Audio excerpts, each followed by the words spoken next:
Hi friends, நம்ம இன்னைக்கு ஒரு ரெசிபி வந்து பண்ண போகிறோம். என்ன ரெசிபி அப்படின்னா, ஒரு ஸ்வீட் ரெசிபி தான் பண்ண போகிறோம். தேங்காய் வச்சுட்டு பண்ண போகிறோம். இதுக்கு வந்து என்ன, சர்க்கரை கொஞ்சம் பால் மட்டும் இருந்தால் போதும். நம்ம வந்து இந்த கோகனட் பால் மாதிரி வந்து செய்யலாம். டேஸ்ட் வந்து நல்லா தான் இருக்கும். ஸோ நம்ம வந்து இதை எப்படி பண்ணுறது அப்படின்ட்டு பார்க்கலாம். இந்த எல்லா தேங்காயுமே வந்து கல்யாணத்துக்கு போயிட்டு வரும்போது கல்யாணத்தில் கொடுத்தது தான். இவ்வளோ தேங்காய் இருக்குது. இதெல்லாமே வந்து வேஸ்ட்டாக தானே போகும். இந்த தேங்காய் எல்லாத்தையும் வச்சுட்டு நம்ம வந்து ஏதாவது ரெசிபி பண்ணலாம் அப்படின்னு சொல்லி எடுத்துருக்கேன். பார்க்கலாம். எது நல்லாயிருக்கு அப்படின்னு தெரியல. உடச்சி பார்த்தா தெரியும் எது நல்லாயிருக்கு அப்படின்ட்டு. நல்லா இருக்கிறத யூஸ் பண்ணிக்கலாம். எனக்கு கத்தி ஹேண்டில் பண்ண கொஞ்சம் பயம்தான்.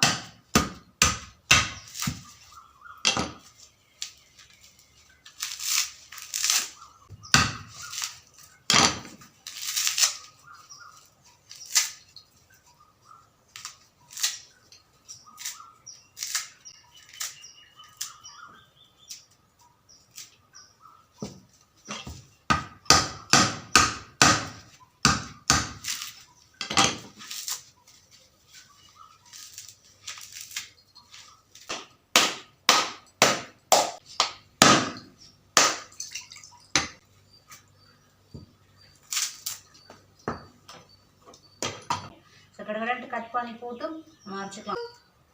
பாவை மயசாயுதே மன்னவன் மார்போபுரமே உன்னை சாய்த்து கொண்டு வந்தன் கூந்தலின் மேல் பிடிப்பே வெண்ணிலவே உன்னை தூங்க வைக்க உடன் விரலுக்கு சுமக்கெடுப்பே வருட வரும் பூங்காற்றையெல்லாம் கொஞ்சம் படி கட்டி அனுப்பி வைப்பேன். இது சொர்க்கமா நரகமா சொல்லடி உள்ளபடி நான் வாழ்வதும் விடை கொண்டு போவதும் உள்ளதடி. தேங்காய் வந்து கட் பண்ணி எடுத்துக்கிட்டேன். தோல் வந்து மேலே வந்து நான் எடுத்துருப்பேன். அது ஏன் அப்படின்னா ரொம்ப ஹார்டாக இருந்தது. அதெல்லாம் வந்து நான் தோல் எடுத்துட்டேன். கொஞ்சம் சாஃப்டாக இருக்குது. எதுவுமே நான் எடுக்கல.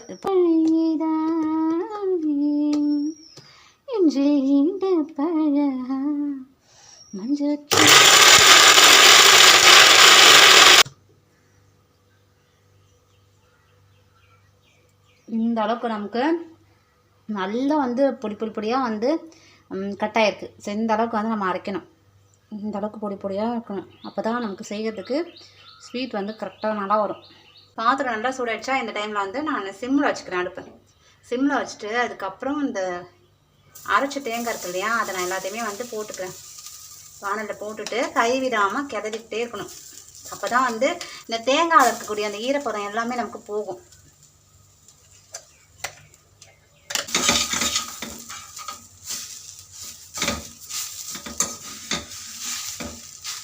இருந்தோம்னா நமக்கு அந்த தண்ணி எல்லாமே வந்து ட்ரை ஆகிட்டு ஓரளவுக்கு அப்படியே உதிரியாக நல்லா பூ மாதிரி இருக்கு பாருங்க.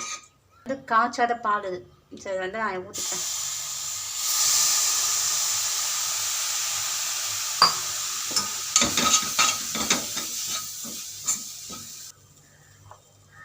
கொஞ்சம் கொஞ்சமாக சேர்த்து அதுக்கப்புறம் நம்ம இதை மிக்ஸ் பண்ணிக்கலாம். அப்புறமா நமக்கு எவ்வளோ இனிப்பு வேணுமோ அந்த இனிப்புக்கு ஏற்ற மாதிரி வந்து சர்க்கரை வந்து போட்டுக்கலாம். போட்டு நம்ம அதையுமே நல்லா மிக்ஸ் பண்ணிக்கலாம். சர்க்கரை சேர்த்தோடனே நமக்கு கொஞ்சமாக தண்ணி விடும். நம்ம நல்லா மிக்ஸ் பண்ணிக்கலாம்.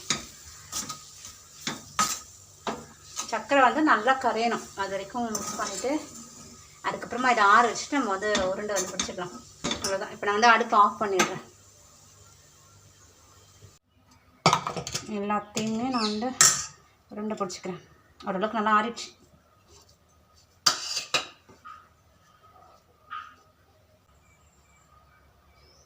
பாருங்கள், சூப்பராக வந்துச்சா. வந்து உருண்டை பிடிச்சாச்சா எடுத்துகிட்டு நம்ம வந்து பிளேட் இந்த மாதிரி வச்சுக்கலாம்.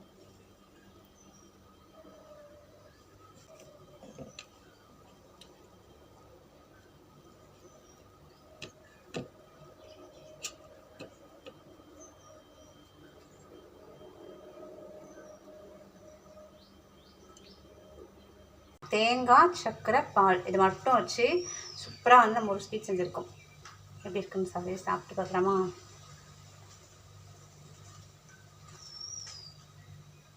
பாருங்க, ஸோ இப்படிதான் இருக்கு.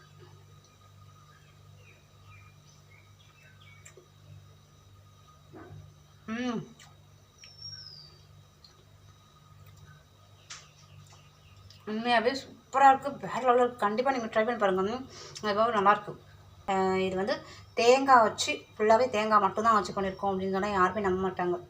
வேறு எதுவும் மிக்ஸ் பண்ணியிருக்கீங்க அப்படின்னா கண்டிப்பாக கேட்பாங்க. அவ்வளோ நல்லாயிருக்கு. கண்டிப்பாக நீங்கள் ஒரு டைம் ட்ரை பண்ணி பாருங்கள். ட்ரை பண்ணி பார்த்துட்டு எப்படின்னு சொல்லி மறக்காமல் எனக்கு கமெண்ட்டில் சொல்லுங்கள். இன்றைக்கி வீடியோ அவ்வளோதான்.